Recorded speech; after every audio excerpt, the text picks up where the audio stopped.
Is learning things important? Absolutely. Is it a critical part of advocacy? 100%. But is it actually the work of justice? No. So if we're reading something, do not close that book and put it away. Like, share that information with somebody. And that this is how we do advocacy beyond just forming our own hearts. So I think anyone can be an advocate. And I also love the beauty and the diversity of the way that God made people. You can be a poet and an advocate. You can be an artist and an advocate. You can be a preacher and an advocate. You can be a mama and an advocate. You can be a community leader and an advocate. Like, whatever God has given you to do, however you bear the image of God, do that, and do it on behalf of your more marginalized neighbors. Hi friends, welcome to this episode of our Faith and Activism series on Across the Divide podcast. In this conversation, we explore how social media and online advocacy can become powerful tools for seeking justice, elevating truth, and building community. Today, I spoke with Mindy Summers, a dear friend, a volunteer with our podcast team, and the person who helps shape our online presence. Mindy is an advocate and peacemaker whose online work has opened doors to honest conversations about Palestine, immigration to the US, gender justice, and the harm caused by distorted theology.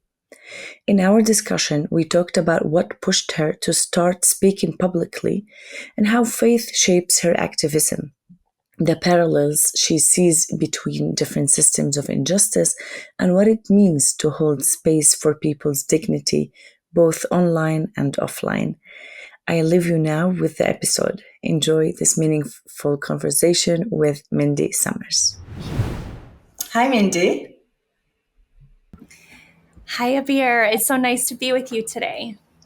I'm also so happy to be having this conversation with you. Mindy is a friend. She's someone who's brave, outspoken, and deeply committed to truth, justice, and love. For those who don't know, Mindy is also one of our own here at Across the Divide. She's coordinating our social media, and she's really showing up with heart every step of the way. So I'm really happy to be having this conversation with you. Oh, I feel so grateful to be here with you all and to be on the team and to see all the goodness that's coming from this platform. Thanks for having me. Great. So, Mindy, let's start at the beginning. You've built a powerful presence online, and I want to know what made you start speaking out publicly in the first place. You know, was there like kind of a turning point in your life that led to you starting your online presence? Yeah, I actually really love reflecting on this journey because I see the goodness and faithfulness of God as I grew as a person into womanhood. And so as a young girl, I grew up in the church and have always had a heart for justice. And God stirred that in me at a very young age. And feel grateful for the Spirit's work in that. But right after I had my daughter, my oldest is 13, I have 4 children. And right after I had my oldest, I began a local effort that reaches and befriends some of the most vulnerable women in our community. And that journey of kind of being near these beloved women kind of opened up a landslide of learning about injustices. And once you begin to see injustice in one area, you kind of began to see injustice in many, many areas. And so it's been a 12-year journey specifically of learning and reading and unpacking things that I didn't know from my very privileged standpoint in the world. I didn't have access to bump up against those stories. And so it took me going and being a part of spaces I wasn't used to, reading, learning, and that's how that journey got started. And at some point, the landslide just it engulfed me to a point that I have just this is what I do now. This is my full-time. I mean, I'm a full-time mama. I homeschool my kids. That's my day. That's my daytime job. But I spend, it seems, all of my free time thinking and learning and reflecting. And it's been quite a journey. Wonderful. So, Mindy, as you've gotten, let's say, more vocal, especially on issues like Israel-Palestine, immigration to the US, gender justice in the church, what has actually surprised you most about how people respond, especially, from, let's say, similar point of view? You said, as, how did you call it, privileged, point where you stand. So, yeah, I think that the most surprising thing about this journey was when I first started advocating. It was primarily about things like exploited for exploited women or for people in need of compassion. And most of my people are the white evangelical church. They were compassionate and concerned and cared and would donate and be a part and learn. Where I really started to see a shift is when I started speaking up about things that implicated people's politics or people's maybe deeply held theological beliefs that are more cultural than Christian. And I began to see the resistance and the pushback when I was speaking about immigration, when I was speaking about racism, when I was speaking up about church abuse, when I was speaking up about the harms of political idolatry and how that affects our marginalized neighbors. I was not actually prepared to see the people who raised me to love Jesus and to love my neighbor and taught me about the Good Samaritan and taught me about the parable of the sheep and the goats and the ways of Jesus. I was not fully prepared to see such resistance to simple awareness, advocacy, speaking truth. That has been quite a journey, and it's been deeply painful not to like center my own story because the cost of advocacy is so much less than the cost of marginalization and vulnerable people and what they experience in the world. And but yeah, the experience was one of becoming more marginalized myself as you begin to be pushed out as you are speaking up about things. Which I say this a lot, but that that journey has been my greatest honor because that has put me in spaces proximate to marginalized people and their stories, and that has made me a better person. And I always say, like, uh, the margins are the best company to keep. Like, if I need to be in a boat with people, I want them to be the marginalized voices of the world because that shapes me, informs me in a way that spaces of power and privilege cannot shape me. Like, I cannot become Christ-like in spaces that do not cost me anything. And so yeah, that this journey has been deeply unexpected. I genuinely thought in 2020 in the United States when George Floyd was murdered, I genuinely thought like people are going to want to unpack white supremacy. When kids at the border in the United States were being put in cages during the first Trump administration, I genuinely thought like people are going to want to care. Like, we're pro-life. We care about children. We don't want kids in cages at our border. But that experience, I've had to learn in therapy how to set up boundaries with people that I love, and how to walk away from spaces that were committed to repeating very harmful rhetoric. And that has been a transformative journey for me that I didn't expect ever having to unpack that in the community that taught me about Jesus, because this feels like a Jesus thing to me. It feels very close to the heart of Jesus. So yeah, that's been really surprising, and it continues to be surprising as I learn more and speak up more. You always have a beautiful, hearty group of people who are like ready to learn, ready to jump in there, and those people are my people, right? I'm so grateful for them. But I have been surprised by how many people would rather just go along with the status quo than sit with the discomfort of learning something new and being challenged in that. So yeah. Yes, no, this is also something that I've always wondered about, and you put it really beautifully. Even though it's also painful, it's painful to think. It's even disappointing to think of the people that like you've seen maybe as role models, people that taught you about all the values that you care about, and you're just like implementing that. You're just applying what you learned, and then suddenly they are the ones that are trying to push you back. And I believe this is something you've heard, like I did, like many of us did, that, hey, yeah, calm down, don't be too outspoken, you don't understand this, you don't know all the different implications. Politics is this, this, not everything, don't come and claim everything is related to, I don't know, justice and human, but everything is. And like every time, exactly how you said it, like every time when we think, okay, people are going to learn because they're showing some signs of, shifting, of changing, of transforming, something happens. I even, like, one of the disappointing examples that I keep thinking about is Palestinian Christians in Israel. And most of them, of course, are wonderful, but then you see this minority that keeps thinking that, yeah, we just need to go, with the status quo. We just need to accept whatever, the government gives us, because that's the only way to be, good people here. And then they start quoting, even verses, about the master and about doing this and obeying.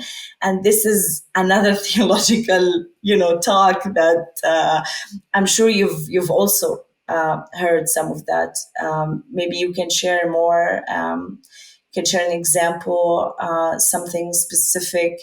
I really want to hear more about what, like, the kind of examples that you heard when it comes to topics. Let's not talk about Israel-Palestine for a moment.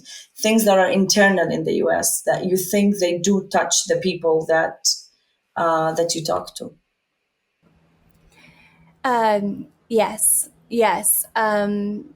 There is a tremendous amount of pushback within naming white supremacy and its evils widespread. It's actually why I try to name the actual words white supremacy so often, because I feel like we need to normalize saying that and what that means and the implications of that in our communities. And yeah, the pushback, like you were saying, people say, "Oh, Romans 13," or "Follow the law," or yeah, like wait till heaven, like everything's going to be good in heaven, like just these things that are so deeply misunderstanding the beautiful context of the scriptures, what they meant, the way that the apostles and Jesus were embodying community and inclusion and love of neighbor and saying very hard things. I mean, if anytime,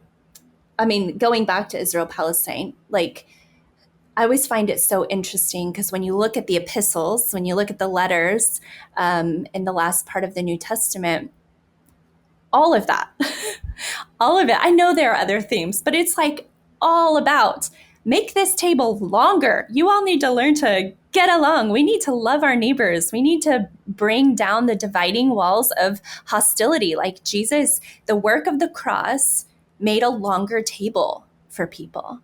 And it's very confusing to me when we think that status quo is somehow theologically faithful.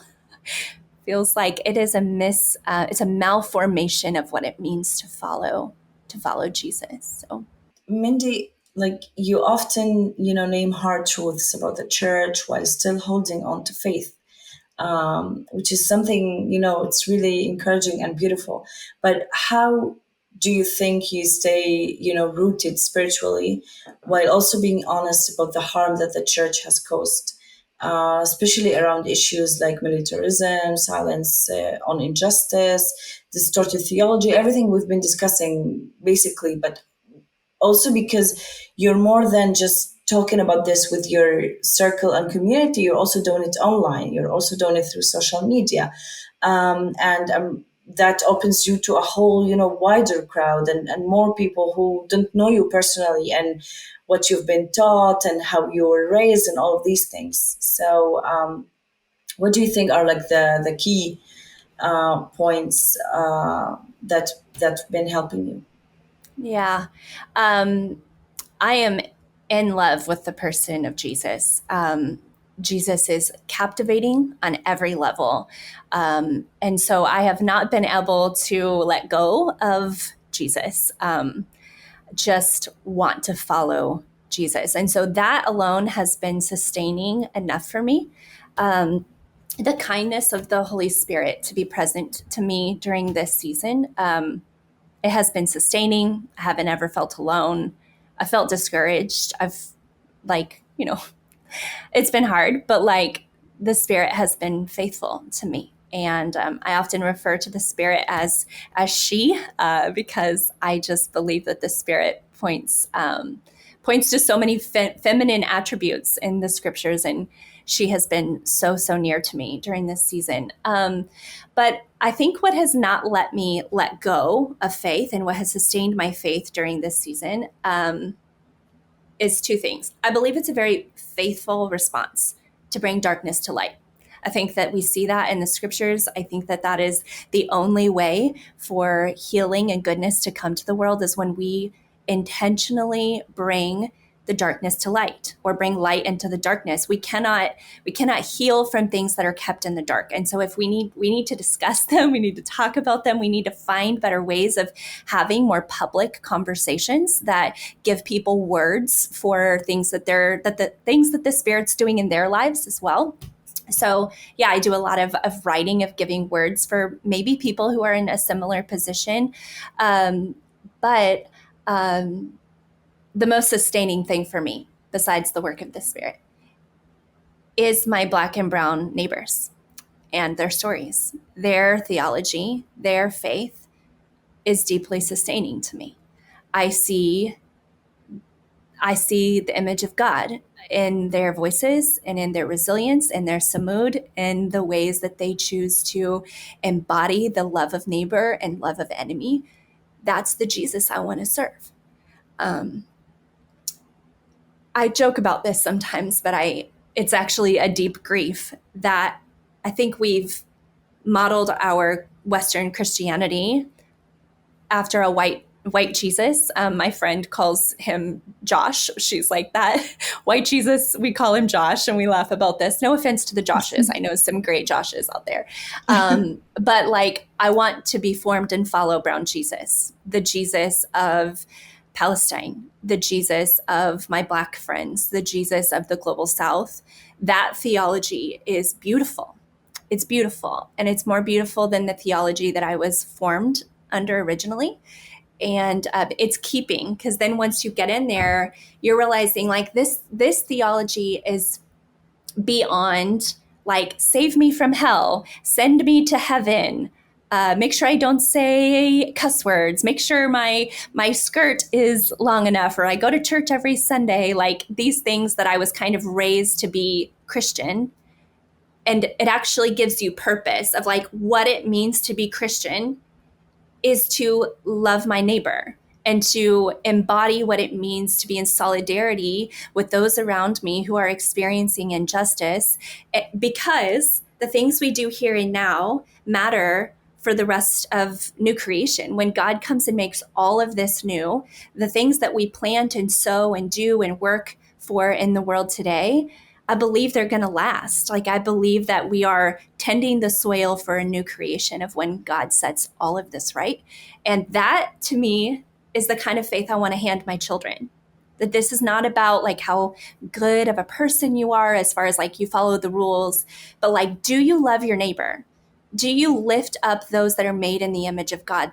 This is what it means to follow Jesus. This is what it means to be Christian. And that is sustaining to me. It's a deeply sustaining theology. And whether that's liberation theology or brown theology, Palestinian theology, I find Jesus in it. So that's been sustaining. I could go on about that all day, Abeer. Oh, I love it. Yes. And exactly, that sounds very Christ-like, just doing what Jesus did and what Jesus taught us to do. I have an American pastor friend who keeps telling me that of course not all churches, we're not here talking about we're not generalizing, but he changed 6-7 churches in 1 year before he became pastor, and that was the following October 2023. So he was telling me that they keep teaching us in church to love our neighbor as long as our neighbor is white.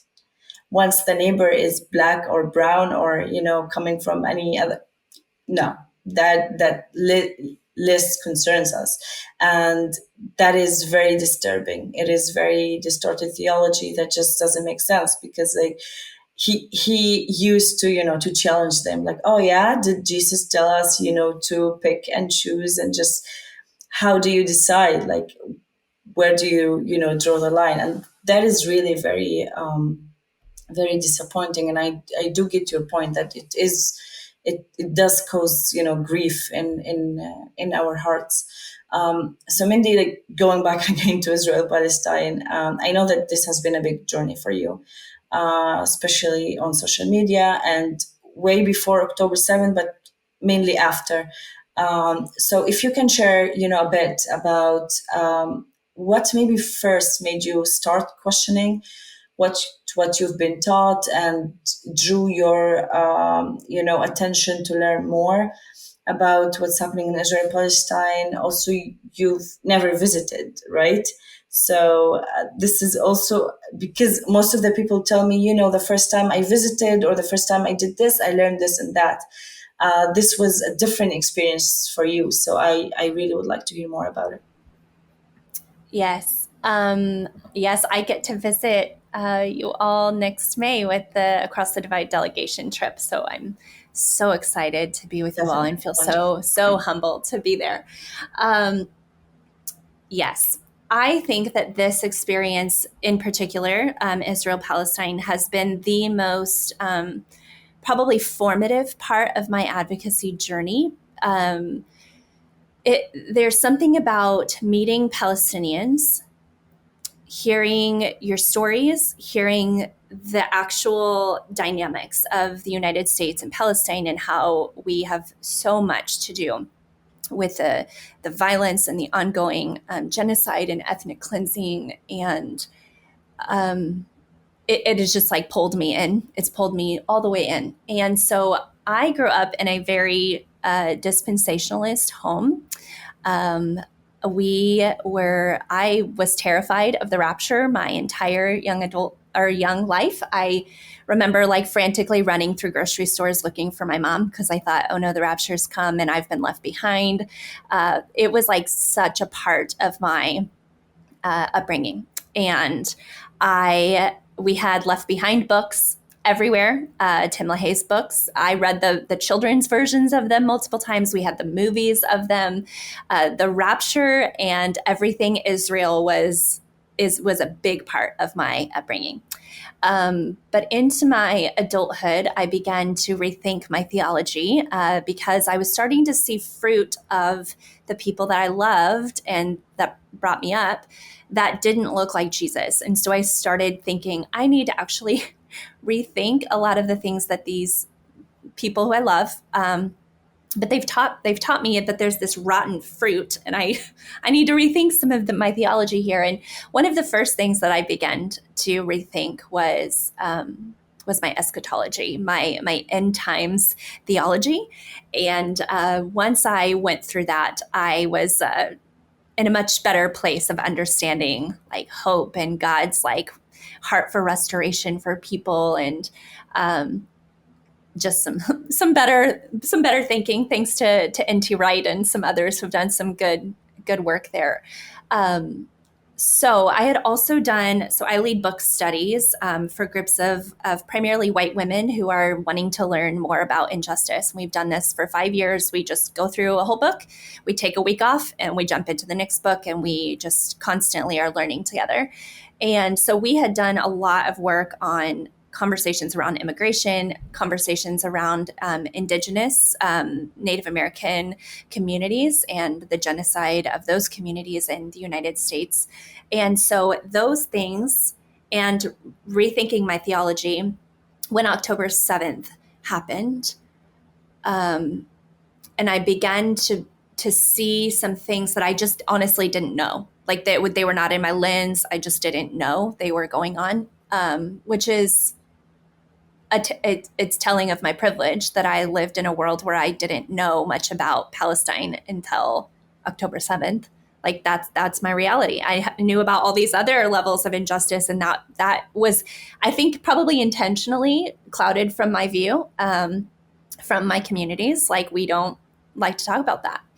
And so when October 7th happened, and when I began to see the coming days of after that, I think that my eyes were already like primed to see uh, the patterns of colonization, the patterns of um, what we've done to Indigenous peoples here, the ways that we treat the other, the ways that we try to keep people out with walls, all of this. And once you begin, like I say this to people all the time, once you see clearly with Israel-Palestine, you can't unsee it. Like, you can't unsee settlers brutalizing Palestinian farmers in their olive groves. You can't unsee mothers holding their children in rubble. You can't unsee the devastation of Gaza and the dehumanization of Palestinians broadly. And so it just has captivated my heart. It's been kind of an escalating journey of wanting my people to understand the things that I am seeing, and just helping kind of elevate uh, the voices there, because there are many injustices in the world. And I believe that as Christians, we need to deeply care anytime we see any injustice. But with Israel-Palestine, our tax dollars and our theology are tied up in the oppression of your people, Abeer. And so it is my responsibility, and it is my fellow white American Christians' responsibilities to unpack that and to deconstruct the harm that we've caused. It's not like something on the other side of the world that has nothing to do with us. Like, this has everything to do with me. And so, yeah, it's been quite a journey, and I feel changed and shaped by it and marked by it in a lot of ways. Yeah. Yeah. So if we maybe try to, zoom out for a second, I know that you also speak out a lot about immigration and justice, as we mentioned in the US. Uh, do you see parallels between that work and the situation in Israel-Palestine? Like you just mentioned, how you feel that this is related. This is something that every American should care for, every American should think about. So what kind of like parallels you see between this and that, and maybe how do the systems of exclusion and control compare in your view? Yes, I was fortunate enough last September to visit the southern border with an advocacy group called We Welcome, and we worked with Abeer, which is a Christian organization that works like on the borderlands between Juarez, Mexico, and El Paso, Texas, on the border there. And oh, that experience was so beautiful for me. But one of the first sessions, we had a lot of sessions that we did, but one of the first ones was understanding borderlands in general, and kind of how they come to be. What happened here? Why is there a border now? Like, what's happened? And of course, in every community around the world, there is a difference in that story. But I just remember sitting there, because I was a year into learning about Israel-Palestine when I visited the southern border. And I would just had tears just flowing down my face in that session, because I'm like, it's the same. It's the same. Like, we build walls, and we like to tell stories about the people on the other side of those walls, and why we need these walls, and why these people don't belong in our communities, or why people can't have freedom of movement. And I remember seeing a sign in the shelter that we were at down there that said, "The borderlands are peace, love, and joy, not your crisis." And it reminded me that, like, forever, for generations, people have moved freely between lands to work, to shop, to be in community, to go to the market, to have dinner with their friends. And we have man-made divisions, but like, the kingdom of God doesn't We don't draw borders around the kingdom of God, right? And so I understand nations and states around the world needing structures that are not based on the kingdom of God. Like I get that we have to have laws and, all of that. But to me, as a Christian and as an advocate, primarily, like I'll let people legalize what they need, what they think they need to do there. But like, what does it do to our hearts as Christians when we see people on the other side as they don't belong here? We make up stories about them. And I see a lot of parallels. And once you learn to see the image of God in people, it makes everything very complicated. It makes everything not complicated, but uncomfortable. So once you begin to actually see people the way God sees them, it uncomplicates that because all people are worthy of loving and belonging. And you have to be uncomfortable then because we don't exclude people that are like beloved and need safety and need flourishing. And I know that I've learned this, and I'm not sure from who, but along the way. But if my neighbors are not flourishing, then I cannot flourish. And so when people talk about Israel-Palestine or the southern border and in the United States, I'm often just remembering that, like, if you want to be safe and free, then your neighbor needs to be safe and free. And they need to have what they need to be well and to flourish and to thrive. And until they have that, that's actually our fault for not being good neighbors.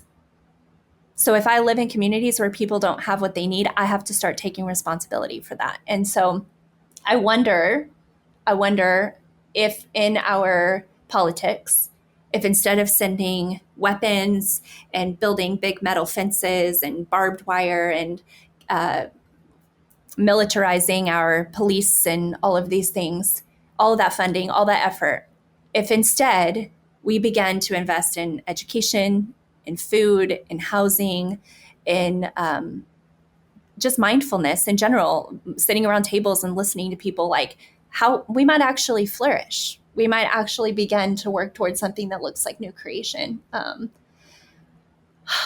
yeah, I think that there's a lot of similarities there, and I don't quite know how people can't see some of those similarities too. So I am grateful when we begin to notice those similarities. Definitely. I don't know if the numbers are correct. I don't even remember the numbers, but I read it recently, that if only half of what the US sends to Israel for weapons can actually cover all costs of education debts of Americans, it can also help eradicate homelessness, which are like American politicians keep complaining about these things. And then at the same time, they have the tools, they have them. It's not that they don't, it's not like there are no resources. It's just that they are being used for very different forms and being put in so many different, places that, yeah, everyone just stops and wonders for a moment, like, what is happening? And that's why also, correct me if I'm wrong, but if I remember correctly, also many of the protests that were happening in the US last year weren't like, many of them weren't even about Palestine. Many people weren't exactly about Palestine. They were just like, where is my tax money going? While it can just make sure that we are, as Americans, are living better lives in our own country. So I'm like definitely sure. Like at some point, you stop being surprised. It's just like, yeah, you think you've seen it all, but they keep, they keep shocking us. I don't know how. But moving to something maybe a bit more brighter, do you think that like what kind of effect, let's say, you're actually seeing in your social media activism journey? If we can think of, how social media actually, including, the people, the posts, the conversations, the new interactions you've been having with people that you didn't know before. How did all of this help shape your process of learning, of also sharing? And I'm sure there's always, negative feedback. There's always pushbacks. Social media is not all, bright. You hear all kind of comments from people, whether you know or you don't know. So how exactly do you, navigate through all of that? Pertaining to advocacy online and using social media, I remember right after October 7th, I was listening to a lot of content, and I began to quote Daniel Benora, who's one of the co-hosts on Across the Divide here. I just began to put some of his words on an image and just began to post them on my socials. And I was doing it so frequently that I remember Daniel reaching out and being like, "Are you trying to make me famous?" And I was like, "That's absolutely what I'm trying to do, Daniel, because I need my people to hear what you're saying. I want to elevate your voice." And so in 2020, so many years ago, I felt the Spirit invite me into surrendering my social media platforms to advocacy. And so before that, people really liked me. My own community was like, "Oh, she's sharing these sweet pictures of her kids and, whatever." But in 2020, I really elevated my online advocacy, and I have seen such incredible responses from that. I often think of the words from Jesus when he says, "For those who have ears to hear, for those who have eyes to see." And I realize not everyone's going to have ears to hear. Not everybody's going to have eyes to see, but some people will. Some people will be ready for it. And so when I feel a prompting to elevate a voice or to speak on something, I put it out there knowing for every 60 people this makes mad, maybe 10 people will be like, "Oh, I needed to hear that," or "I didn't know that. I want to read that. I didn't know that. I'm going to rethink that." And I would rather 60 people be upset with me if that means 10 people are learning to do better. And so it's just been kind of a cost that I've been wanting, that I've been choosing to count over the years, of realizing, like, when we find the courage to speak up, it invites other people to find their courage to speak up because they know they're not alone. And that is like such a powerful part of advocacy. And I know a lot of people will kind of like, social media, what's it really matter? It does matter. It's where all of us are. We're all in the public square. That's the public square of today. We are there. That's where we are. And so for us to think like it doesn't matter, nothing's really happening there, that's false. We're all learning things on socials, and we might as well put goodness and advocacy into that space for people to engage with. And I have seen, like, so many people rally around wanting to learn about, immigration, church abuse, misogyny, and patriarchy, and things that are harmful for women, trafficking, and sexual exploitation, which is something that I work in my own community, Palestine-Israel, all of these things, even just like deconstructing political idolatry. Like, people want to learn, and they want to find communities where they don't feel like they're crazy, right? Like, oh, there are other people who think this. And so it's been really beautiful to be a space. And I consider myself a bit of a pastor or shepherd, just in online spaces and then in smaller groups of people, because I deeply want to form spaces where people can be safe, and they can be seen, and they can ask questions, and they can learn, and that we just can do that mutually together. And so I think online and advocacy primarily, it is just elevating the voices of the marginalized. That's all that it is. It's hearing what they say and saying, I'm going to elevate that same thing on my platform. And sometimes when I get pushback, I do quite often, obviously, more often than I'd like. And I just invite people to think, okay, I hear you. I hear that this is hard for you to hear, but this is what this marginalized community is saying. Of course, no marginalized community is a monolith. Not everybody thinks the same in every community. But this is a broad view that I'm hearing. So I know it makes you uncomfortable, but maybe just sit with it and like maybe you could read this book, listen to this podcast. Let me know what you think. We can talk about it. Inviting people into sitting with the things that are uncomfortable. But online advocacy is a powerful tool. There's no excuse to not learn about the things of the world when people say, oh, I just don't know enough.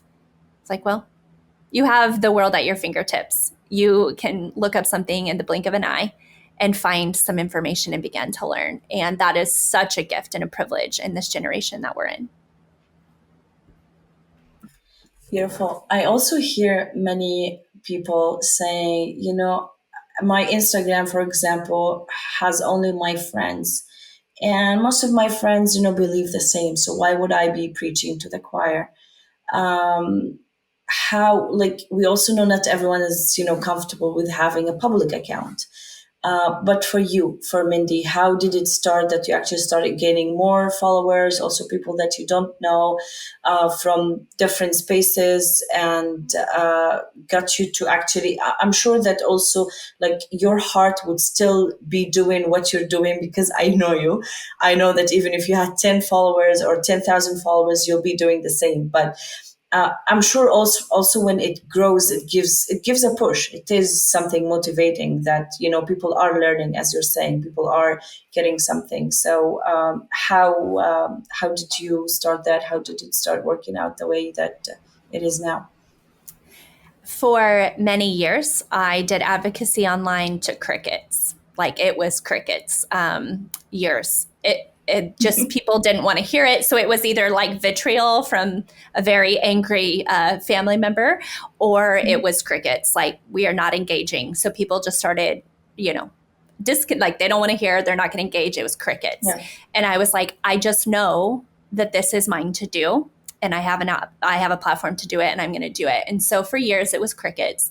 And then eventually, if something I really love to do, and some people call it a hot take, I don't know, maybe it's a hot take, but speaking to the moment, what is happening in this moment today in the news, in the world, in the church, what can I speak to in this moment?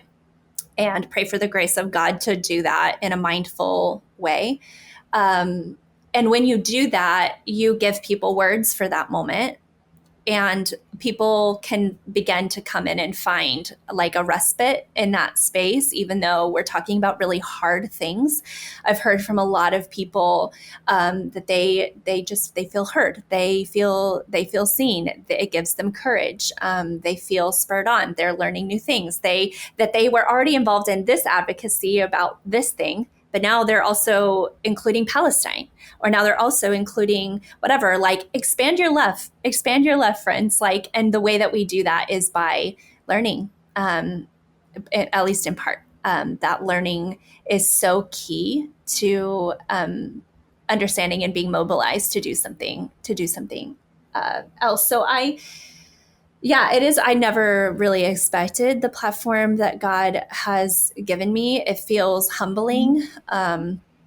It feels humbling every day that people like show up there, that they find some sort of sustenance for this moment in time. I'll never stop being grateful and humbled by that. And it was unexpected. Yeah, it's one of the things I'm also very grateful for. I personally just, whenever I start scrolling on Instagram, I always like, what did Mindy post today? It's really something. I'm sure many people are also like that.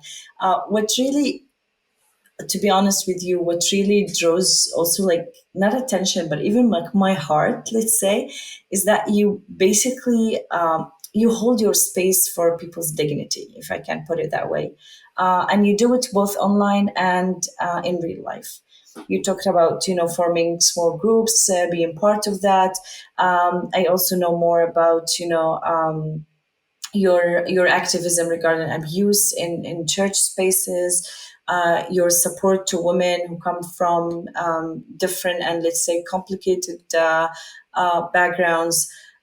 Everything is done, of course, without judgment, which is, so beautiful. You telling the truth in hard spaces. How and what does it mean to you specifically, really holding your space for people's dignity? Mm.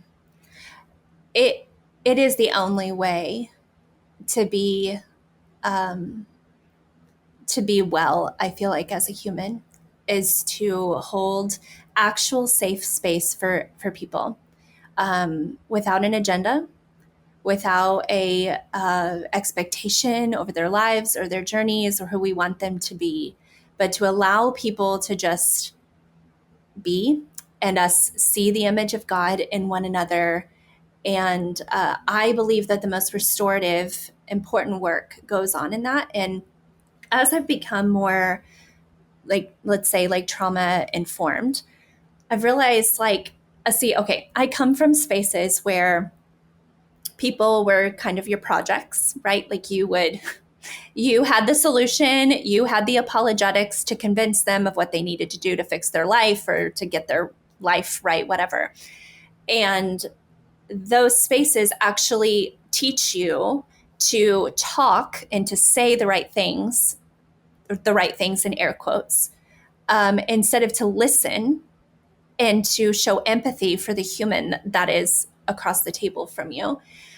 So I've realized that really the only way for people to move forward, whether that's me or you or any of the people that we engage with in our lives, is to hold actual space for them to be fully themselves without judgment. And something begins to heal in our own lived experiences when we know that we're safe and that we're loved as we are today. Um, and everyone deserves that. Now, does that mean we hold space for people who are like saying harmful things? Like, I am not going to be a safe space for someone who's touting really dangerous Zionist theology or people who have racist ideologies or who are bigoted. Like, I'm not going to be a safe space for them. Like, you can't do that with me, right? Like, we can talk through some questions if you have questions, but genuinely, for most people, holding that space for people is profoundly important to the journey of their own healing and to my own transformation as I hear their stories. So when I began our local effort that reaches the women that we get to be with, I remember kind of having this goal of like, we want to help them. We want to be this kind of not a savior, but like, we've got the answers, we've got it together, we're going to go help these women, right? And although I love them and care about them, there was a bit of an agenda. And I have relinquished all of that, where I actually now what I value in that space is that I get to be formed more into the image of Christ as I am near them and their stories. It's about the work the Spirit is doing in me. It's not about what I want them to become. It's just not about that. So I think that holding that space for people is profoundly important and really the only way to be whole in community is to hold that space for people. So, Mindy, continuing with that thought, I also know of your work with women in the sex industry. It's basically, hanging out with them, being there, being Christ-like without actually preaching, and that is one of the things that you also do in your life, not only online. So, if you can share a little bit about that.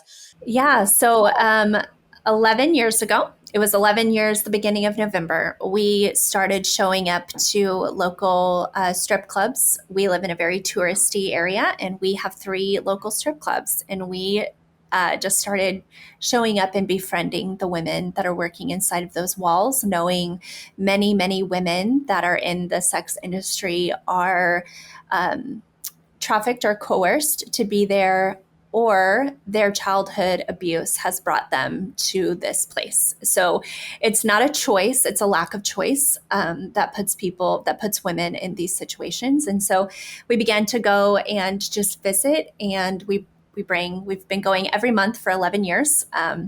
We go to 3 different clubs now, and we bring little gifts. Last night we were there until about midnight, and we brought these tiny, cute little earrings that my friend made for all the women. We see about 50 women a month, and we bring them little gifts. And my friend made them sourdough chocolate chip cookies last night, and we brought those for them. And we just, like last night in one of the clubs, we just sat on the floor with 3 of the women. Who were taking a break in the dressing room. And one of the girls came in and she said, "We need to pray. Can one of you pray for us?" And so we were just like, "How about you pray? You pray." And so we just sat on the ground and she prayed for all of us. And we just let her lead that time of prayer together. And that experience has been extremely formational for me. Like we were just discussing, letting go of agendas, letting go of expectations of people, and just being with people. We call it a ministry of presence. I actually, in a lot of ways, have shied away from even using the word ministry, of just saying we go be with. We are just with. We are with women. We are building sisterhood with women. And I know that if my story were any different, that could be me. That could be my friend. That could be any of us. And so just holding a lot of space, learning about their stories. We do know that 70-something% of women who are trafficked around the world are trafficked into the commercial sex industry. So they are trafficked into things that look legal. So a lot of people will think she's choosing that looks legal. Often not. And a lot of the time, trafficking victims don't even have words for their own trafficking. They don't think they're being trafficked. And so holding that space together, and then being a resource for support as they need, as they lead, because they are the experts of their life. We are not the experts of their life. That has been a really beautiful experience. It is. Do you also talk openly about this online in your platform, or do you think that there are some topics and some form of ministry or just supporting and like whatever, however you would like to put it? Do you think that it's better if you keep it more private, more intimate? Do you find that there are taboos? I know basically that you don't, that you really like you're very open, but I'm sure that there are some things that you think about and you try to consider and maybe reconsider before posting online. If you can share a bit also about that. Yes. So we do always try, when I speak about something, whether in a public gathering or online, I try to think about, if that person was in the room or reading this, how would they receive that? What would this feel like to them? Does it feel dignifying for them? We don't do that perfectly. But I really believe in the idea of ethical storytelling, which I have like a highlight bubble on my Instagram page about ethical storytelling. Ethical storytelling is very challenging in a time like genocide, like what's going on in Palestine. Like there's no way to ethically tell the story without images, without the brutality. So there are exceptions to ethical storytelling. And so I often invite people into like, okay, find the marginalized people of that community and then do what they're asking is helpful for their own advocacy. So it, like in Palestine, like people want people to see what's happening on the videos and the footage. And so there are exceptions to some of this, but trying to remember the dignity of the people behind the stories. There are certainly so many stories that we hold very closely. And then there are some stories that I'll feel like the Spirit is inviting me into being like, and inviting others to see something that they might not have access to see in their daily life. Yes. So, Mindy, as you know, our listeners are people who actually care. And maybe some of them don't actually, maybe they don't know, or maybe they feel unsure about where to begin if they're interested in, doing more advocacy and activism online.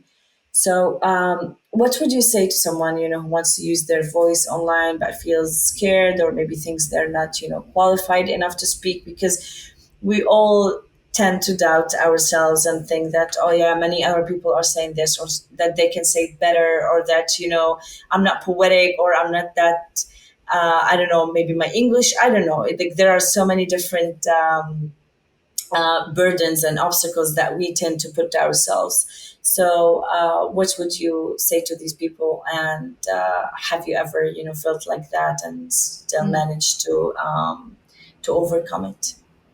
Yes. Yes. I think that we have to relinquish the idea that we have to be experts to elevate voices. And advocacy is all about elevating voices. We do not have to have any of it figured out. You do not have to be a geopolitical expert to talk about Israel-Palestine.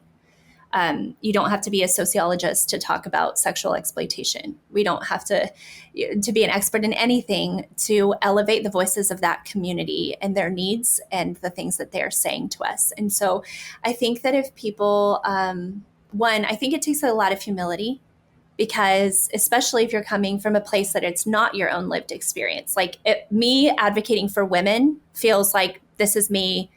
I can do this unapologetically. There's not a lot of like, this is my own lived experience.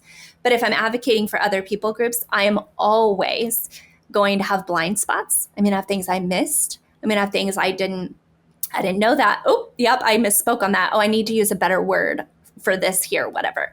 And so anytime I begin to do advocacy and encouraging our listeners here, invite a couple of people within that people group that you're advocating to just say, hey, I am an open door. Like if you read anything from me that you're like, hey, like say this differently or change this word. Like, please tell me. I know I'm going to mess up. And then if you mess it up, just be like, yeah, oops, I messed that up. I'm going to redo that and I'm going to do it better next time.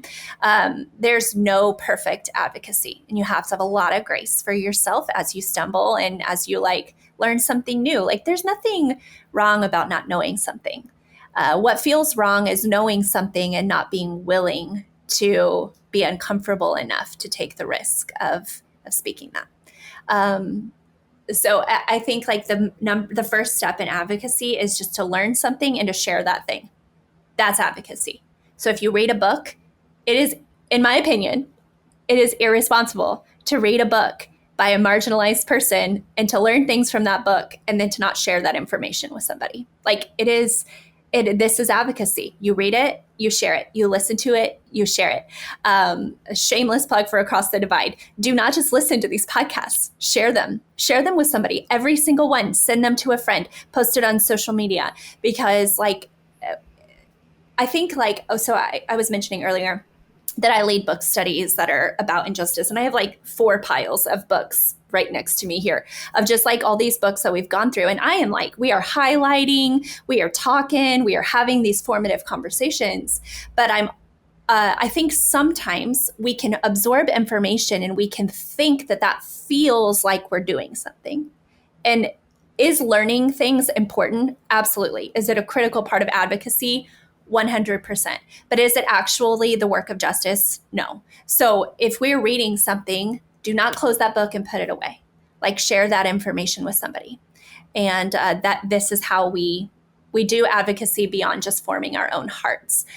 So I think anyone can be an advocate. And I also love the beauty and the diversity of the way that God made people. You can be a poet and an advocate. You can be an artist and an advocate. You can be a preacher and an advocate. You can be a mama and an advocate. You can be a community leader and an advocate. Like whatever God has given you to do.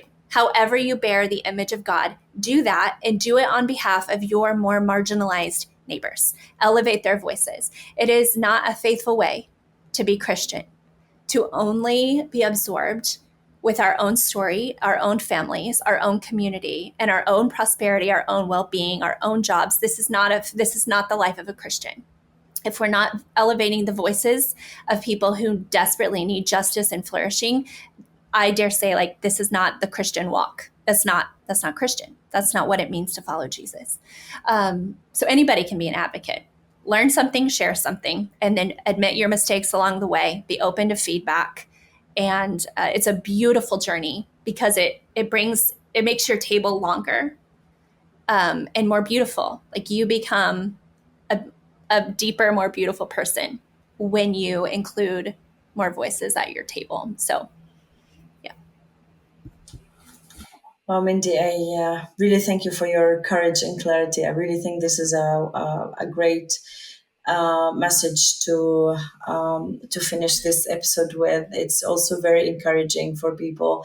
And this is something that we all need to remember. You definitely don't need to be, an expert, but it is very essential to learn from the marginalized, from the people going through that, and then elevating their voices.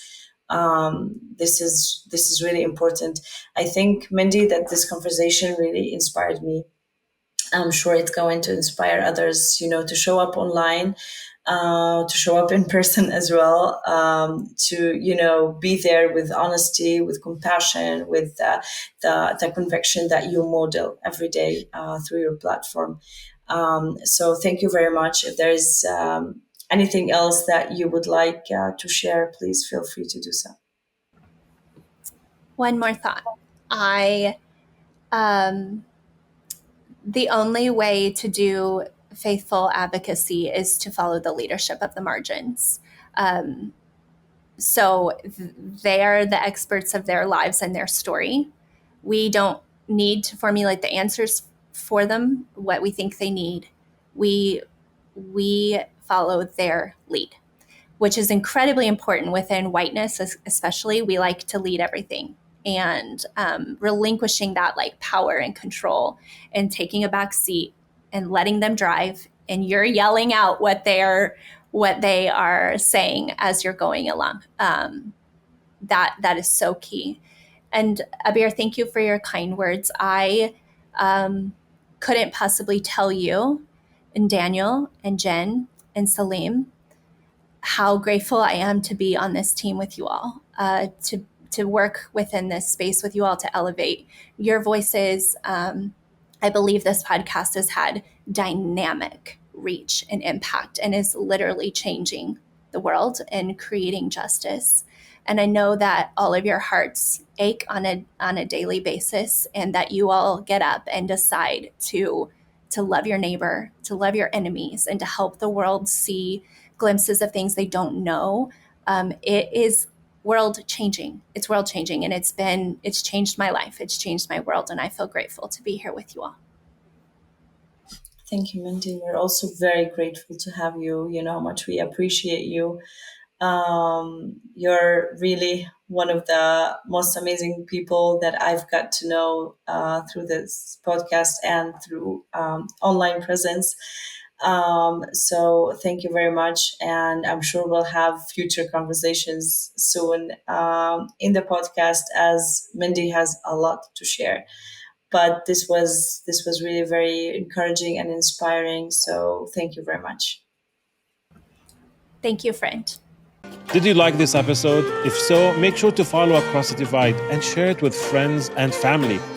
If you're watching this on YouTube, make sure to subscribe and turn on notifications, and perhaps leave a comment or a like. It actually helps the podcast to reach more people.